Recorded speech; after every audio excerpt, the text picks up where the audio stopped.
Os 3 erros mais comuns no atendimento de paciente que chega com anafilaxia. E vou mostrar ainda para você, médico acadêmico de medicina, a forma correta, então, de conduzir esses pacientes no pronto atendimento. O Congresso Médico na Prática é um evento totalmente diferente de tudo que você já viu. Aqui reúne-se muita informação, muita coisa técnica, com embasamento científico, mas acima de tudo, com praticidade.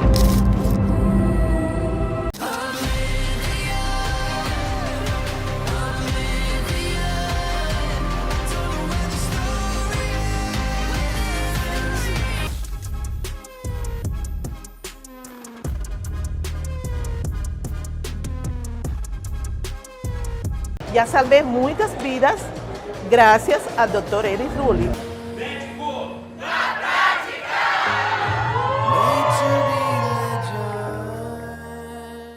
E um recado muito importante, esse vídeo é para médicos e acadêmicos de medicina. Não é para pacientes utilizarem essas informações para automedicação, isso é muito grave e perigoso. O paciente precisa passar em atendimento médico e ter o seu tratamento individualizado. A anafilaxia é uma condição com um grande potencial de gravidade, de fazer com que o paciente evolui de forma grave rapidamente e quando o tratamento não foi feito da forma correta, vai ficar muito difícil resgatar esse paciente. Agora, qual que é o grande problema do dia a dia? A maioria dos pacientes que chegam não estão com anafilaxia, e sim com uma alergia simples. E mesmo aqueles pacientes que estão com anafilaxia, a maioria deles melhora independente do tratamento adotado. Porque nessa condição, o próprio organismo libera um monte de substâncias como catecolaminas, endotelinas, que acaba controlando e fazendo com que essa anafilaxia fique autolimitada. E o problema disso é justamente que, se o tratamento não foi feito da forma adequada, e mesmo assim o paciente melhorou, a sensação que dá é que pelo tratamento é que houve a melhora. Mas na verdade não, melhoraria se não tivesse feito nada, na grande maioria das vezes. E aqui está um outro problema também. Além de você ficar com a falsa impressão que aquela conduta está certa, aquele paciente que acaba evoluindo gravemente e não foi feito o tratamento da maneira adequada, esse paciente vai ser muito difícil de ser resgatado. Vai evoluir com choque, vai evoluir muitas vezes com fechamento da via respiratória. Ah, retardou para fazer o medicamento, retardou para entubar. Puxa, vai tentar entubar, está fechado a glote. Vai ter que partir para uma cricocirúrgica. Então olha como que o quadro vai se agravar muito mais e as consequências podem ser infelizmente fatais. É por isso que eu começo destacando os 3 erros mais comuns na hora de conduzir um paciente que chega com anafilaxia, para que depois eu te passe realmente o passo a passo que você vai atender esse paciente com total segurança. O primeiro erro mais comum é justamente subestimar a anafilaxia. É ficar aquela sensação, ah não, é só uma alergia mais forte. Ah, não vou fazer adrenalina não, que é o segundo erro mais comum que eu vou falar, mas não vou fazer adrenalina não, fico com receio, vou fazer aqui um corticoide, vou fazer um antihistamínico, puxa vida. E aí esse paciente, se tiver tendência para evoluir grave, o corticoide e o antihistamínico não vão segurar essa evolução. Esse é o ponto principal. Então, esse é o primeiro erro, subestimar. O que é uma anafilaxia? A anafilaxia não é somente uma alergia ou uma alergia mais forte, não, é muito mais do que isso. É o envolvimento de pelo menos 2 ou mais órgãos e sistemas. Então esse é um conceito que você tem que ter. O paciente vai chegar geralmente com queixa cutânea, com prurido, com placas, até mesmo com urticária. Então o acometimento cutâneo está presente em 80% das vezes, acompanhado de algum outro comprometimento, como por exemplo, vias respiratórias. Paciente queixando de dispneia, isso aqui você já tem que considerar, ou apresentando já alteração na fala, ou até mesmo sibilos, broncoespasmo. Então, olha só, acometimento da pele e do sistema respiratório. Ponto. Fecha o diagnóstico de anafilaxia. Ou ainda, acometimento da pele ou acometimento do trato gastrointestinal. O paciente pode chegar apresentando náuseas, vômitos, dor abdominal e isso caracteriza então o acometimento do trato gastrointestinal. Dessa maneira, juntando pele mais trato gastrointestinal, fecha porque tem 2 órgãos envolvidos nessa reação que o paciente está tendo. E claro, aqui fica atento os pacientes com antecedente prévio de alergia, com atopia, se já tiveram episódios de anafilaxia. Mas então, esses são os principais sítios envolvidos. O paciente pode apresentar ainda um terceiro ponto, alterações hemodinâmicas, cardiohemodinâmicas, então ele pode chegar hipotenso, com sinais de choque. E a partir desse momento, então, você definiu que é anafilaxia, você não pode subestimar. E aí esse é o segundo erro comum. Além de subestimar o primeiro, segundo, não fazer adrenalina ou retardar o início da adrenalina. Esse a gente sabe nos dias de hoje que é o medicamento de escolha. Eu vou falar na hora das condutas que tem que adotar, mas esse é o medicamento de escolha. Você não pode retardar o início da adrenalina. Principalmente no que eu disse no início, o paciente que tem tendência para evoluir com gravidade, quanto mais for demorado para iniciar a adrenalina, maiores as chances de complicações para esse paciente. E o inverso também é válido. Quanto mais cedo for feito a adrenalina para o paciente, menos provável ele evoluir de uma forma mais grave. E aí vem o terceiro erro mais comum, a via de administração dessa adrenalina. Fica com receio de fazer subcutâneo ou de fazer IM, então faz subcutâneo, ou às vezes apavora, faz venoso, ou pior ainda, faz nebulização de adrenalina. Então, para adulto, não cabe fazer essas outras vias de adrenalina. Não é para fazer subcutâneo, não é para fazer venoso e também não é para fazer nebulização com adrenalina. Por isso que eu destaco que agora você vai ficar com total atenção no seu dia a dia para não cometer esses 3 erros. Subestimar uma anafilaxia, retardar ou não fazer a adrenalina, que é o medicamento de escolha, ou ainda utilizar uma via que não a IM, que é a via preferencial para esses pacientes. E de novo eu reforço aqui, antistamínicos e corticoide não tiram o paciente do quadro. E muito menos previnem uma coisa que eu vou falar mais para frente, que é a reação bifásica. Aquele paciente que apresenta uma anafilaxia agora e que dentro de 2 a 48 horas ele pode ter um novo episódio e às vezes até um episódio mais grave, podendo inclusive ir a óbito em casa. Então olha o cuidado que você tem que ter, porque só o corticoide e o antistamínico não vão reverter, não vão inibir que ocorra essa reação bifásica, que eu vou dar mais detalhes à frente. Mas então a partir de agora que você entende os 3 principais erros, vamos falar da forma correta de atender paciente que chega com anafilaxia. E o primeiro ponto, primeira medida que tem que já vir à sua cabeça é fazer adrenalina para o paciente. E eu já te destaco uma coisa muito importante, não há contraindicação formal para adrenalina nesses casos de anafilaxia. Então não precisa ficar com medo, mesmo pacientes cardiopatas, mais frágeis, posso fazer adrenalina? Olha, se ele estiver desenvolvendo uma anafilaxia, sim, deve fazer adrenalina. É a medida de escolha para o paciente. Então, chegou para você, primeira coisa, primeiro passo, fazer adrenalina. Como? 0,5 miligramas, isso dose para adulto, que equivale a meia ampola, IM no músculo vasto lateral da coxa. Então essa é a forma correta que você não tem que ter medo. Pega metade de uma ampola e já faz direto na coxa do paciente. E aí, a partir desse momento, você vai reavaliar a resposta e se o paciente estiver apresentando sinais de choque ou hipotensão, segunda medida, elevação dos membros inferiores. Só de fazer isso, só de elevar os membros inferiores, a gente aumenta bastante o retorno venoso. Então, nesses pacientes que estão evoluindo com uma forma mais grave de anafilaxia ou até mesmo choque anafilático, uma das coisas que acontece é uma vasodilatação, na verdade uma mudança da permeabilidade vascular acompanhado com vasodilatação periférica. Então acaba perdendo líquido para o terceiro espaço. E é como se o vaso sanguíneo ficasse mais, entre aspas, mais frouxo. E é justamente quando a gente faz essa elevação do membro inferior, associado à adrenalina, que ajuda a fechar um pouco a periferia, a gente traz mais sangue para o coração, aumentando o retorno venoso. Então essa é a segunda medida, elevação dos membros inferiores. E ainda assim, fez uma dose, você pode repetir a dose de adrenalina a cada 5 minutos.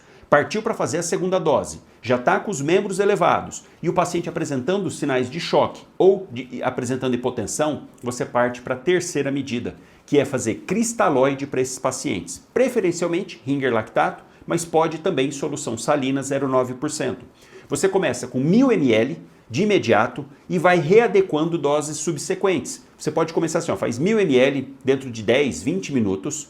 Depois disso, você pode ir fazendo alíquotas de 250 a 500 ml e vai reavaliando o paciente, principalmente vendo pressão, vendo sensório, vendo diurese, nesses casos mais graves, e mantendo o membro inferior elevado, e você pode ir fazendo doses subsequentes de adrenalina. Olha só, não existe dose máxima de adrenalina, não tem um limite. Mas, a partir da terceira dose, o paciente não está respondendo, deve, nessa situação, ir fazendo o cristalóide e instalar uma bomba de infusão com adrenalina dentro. Por exemplo, uma ampola de adrenalina em 100 ml de soro glicosado. E aí começa a infusão em 12 ml hora para esse paciente. Pode até começar no periférico, a gente sempre tem que ter cuidado com adrenalina em acesso periférico, mas nesse tipo de situação nem dá tempo de passar um acesso central. Então começa em periférico mesmo. Se você não tiver bomba de infusão, você pode partir para fazer microgotas. E começa em 12 microgotas por minuto. E vai vai aumentando conforme a necessidade, conforme a avaliação do paciente. Mas olha como que essas são as 3 medidas fundamentais. Primeiro, a adrenalina, da forma como eu te falei, elevação dos membros inferiores, na segunda medida, e terceira medida, fazer cristalóide para o paciente, 1000 ml de imediato e depois doses subsequentes, 250 a 500, e vai reavaliando esse paciente. E olha só, e o corticoide, o antistamínico? Esses são perfumarias. A gente só deve passar depois de estabilização do quadro, porque não é isso que tira o paciente da anafilaxia, e sim a adrenalina. Mas então você pode, depois que já fez tudo isso, aí sim passar corticoide. Por exemplo, hidrocortisona, 250 mg venoso, acompanhado de algum antistamínico, por exemplo, difenidramina. O problema de difenidramina, que é um antistamínico de primeira geração, ele causa sonolência, assim como a prometazina. E a gente precisa do sensório, para esses pacientes que estão evoluindo mais grave, a gente precisa de um sensório para poder ir reavaliando. Então, você adequa a sua realidade e vê se cabe ou não fazer um antistamínico de primeira geração para esse paciente. E vai reavaliando constantemente. E se o paciente estiver apresentando broncoespasmo? Eu já disse no início que não é para fazer nebulização com adrenalina. Então, qual a conduta? Aí sim, nesses pacientes que estão apresentando broncoespasmo, fazer beta-2 agonista. Então, salbutamol, preferencialmente de 4 a 10 puffs, 3 vezes na primeira hora. Então, essa é a medida para caso o paciente esteja fazendo broncoespasmo com os sibilos, porque se não tiver, não tem justificativa fazer nebulização para o paciente. E aqui vale um adendo importante também.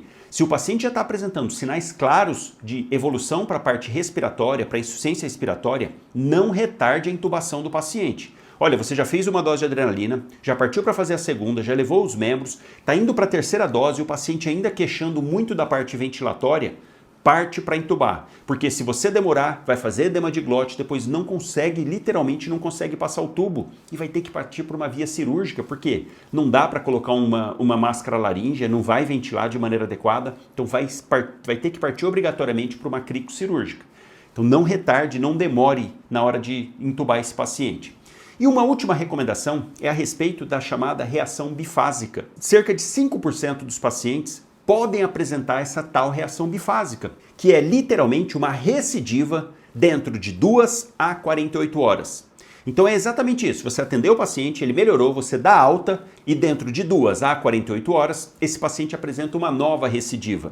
A maioria das vezes essa nova recidiva, essa reação bifásica, ela é equivalente ou mais branda do que o primeiro episódio. Mas alguns pacientes podem ter uma reação bifásica, uma evolução muito desfavorável, muito pior. E o único medicamento que previne essa reação bifásica é justamente a adrenalina. Corticoide e antistamínico não previnem essa condição. Então olha a importância de, assim que identificar uma anafilaxia, iniciar o tratamento de maneira correta. Então, pensando nisso, em reação bifásica, que pode acontecer em 5% dos casos, todos os pacientes que chegam com anafilaxia você precisa deixar em observação. E vai deixar por quanto tempo? 2 dias, já que é até 48 horas? Olha, a resposta é não. Por quê? Como são 5% somente dos pacientes que apresentam essa reação, tem alguns preditores de casos que podem evoluir mais fácil para essa reação bifásica. Como assim? Olha, se o paciente chegou e teve o início da adrenalina retardado, demorou mais de 1 hora para ser instituído, esse é um paciente que corre risco de reação bifásica. Ou precisou de mais de uma dose de adrenalina para poder tirar ele do quadro de anafilaxia, também tem que ter atenção e deixar esse paciente em observação. Ou ainda, pacientes com reações alérgicas a alimento, a gente sabe que isso pode desencadear, sabe por quê? Olha que interessante.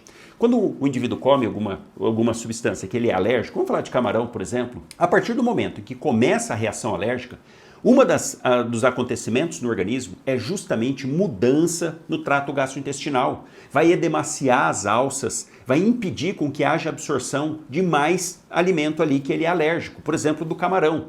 Então ele vai ter essa reação inicial por conta do que já foi absorvido, mas automaticamente é como se, entre aspas, o trato gastrointestinal blindasse e não absorvesse mais o camarão.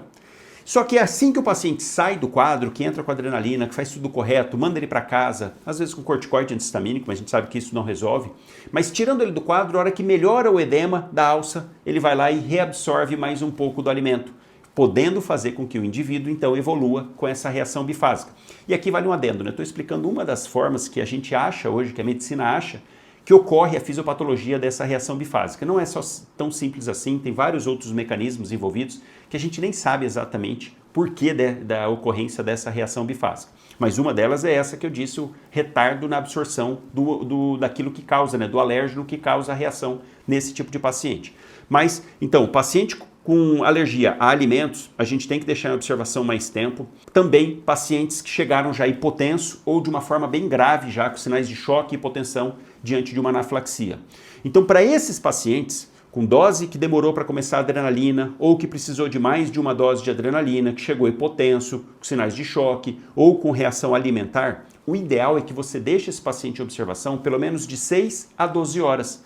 Porque a grande maioria das vezes, nessa reação bifásica, ela ocorre justamente nesse período. Ela pode até 48 horas, mas a grande maioria é até 12. Então, nesses casos, você entra com a adrenalina, com as medidas e deixa esse paciente em observação em até 12 horas, está de bom tamanho. Mas olha como que agora você tem esse passo a passo, você entende os principais erros e sabe, acima de tudo agora, como conduzir de maneira segura o seu paciente que chegar com anafilaxia. Então aproveita, deixa um like aqui nesse vídeo. Se você é médico, acadêmico de medicina, não está inscrito no canal, já se inscreve, ativa as notificações, porque assim você não perde nenhum vídeo que eu postar. Inclusive, você não vai perder o próximo vídeo em que eu vou trazer tudo o que tem de atualização no novo guideline para atendimento de exacerbação de asma, segundo o GINA 2025. Então olha só, vai ser um vídeo realmente imperdível que você não pode perder. Ativa as notificações, porque assim eu publico e você já vai ficar sabendo. Espero que você tenha aproveitado, compartilhe com seu amigo médico e acadêmico de medicina também. Um grande abraço e nos vemos no próximo vídeo.